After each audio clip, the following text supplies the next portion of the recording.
بسم اللہ الرحمن الرحیم۔ شروع اللہ کے نام سے جو بڑا مہربان اور نہایت رحم کرنے والا ہے۔ فرعون حضرت موسیٰ علیہ السلام اور جادوگر کا واقعہ۔ اللہ کے بابرکت نام سے شروع جو بڑا مہربان اور نہایت رحم کرنے والا ہے۔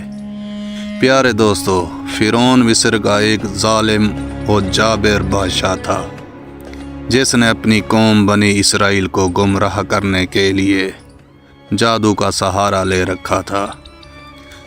جب حضرت موسیٰ علیہ السلام نے اللہ کے حکم سے فرعون کو اللہ کی وحدانیت کا پیغام دیا تو اس کے دربار میں ایک عظیم و شان مقابلہ ہوا۔ فرعون کا ظلم اور حضرت موسیٰ علیہ السلام کا ہجرت کرنا۔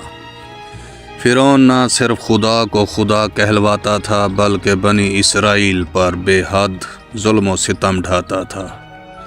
ایک دن حضرت موسیٰ علیہ السلام نے ایک بنی اسرائیلی پر ظلم ہوتے دیکھا تو غصے میں آ کر ظالم قبطی کو ایک مکہ مارا جس سے وہ ہلاک ہو گیا۔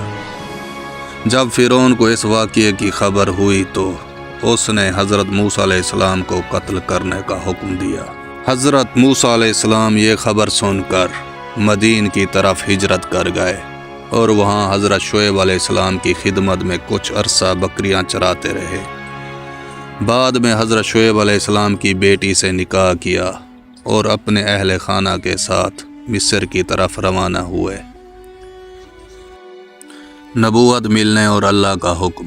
راستے میں وادی طوٰ میں کوہ طور پر اللہ تعالی نے حضرت موسیٰ علیہ السلام سے کلام کیا اور انہیں نبوت عطا فرمائی۔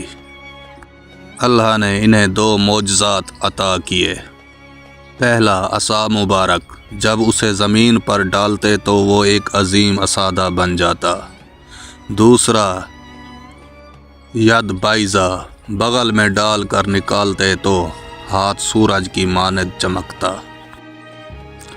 اللہ تعالیٰ نے حضرت موسیٰ علیہ السلام کو حکم دیا کہ وہ اپنے بھائی حضرت ہارون علیہ السلام کے ساتھ فرعون کے دربار میں جا کر اسے اللہ کی وحدانیت کی دعوت دیں۔ فرعون کے جادوگروں کا مقابلہ۔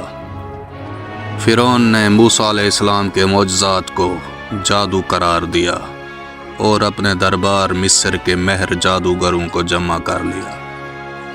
میدان میں جادوگروں نے اپنی رسیاں اور لاٹھیاں ڈالی جو دیکھنے میں سانپ نظر آنے لگے۔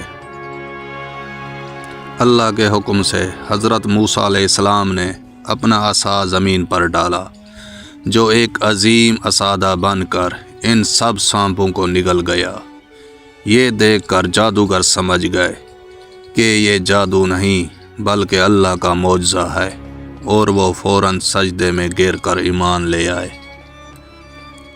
فرعون کا ظلم اور جادوگروں کا ایمان۔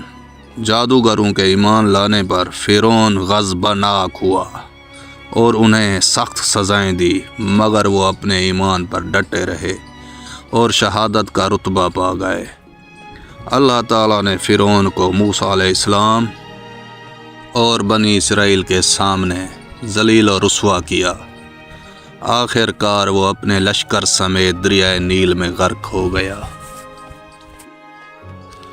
سبق: یہ واقعہ ہمیں یہ سکھاتا ہے کہ اللہ کے نبی کے معجزے جادو سے کئی بلند و بالا ہیں۔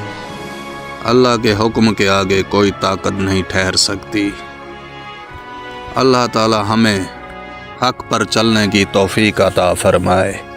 آمین ثم آمین۔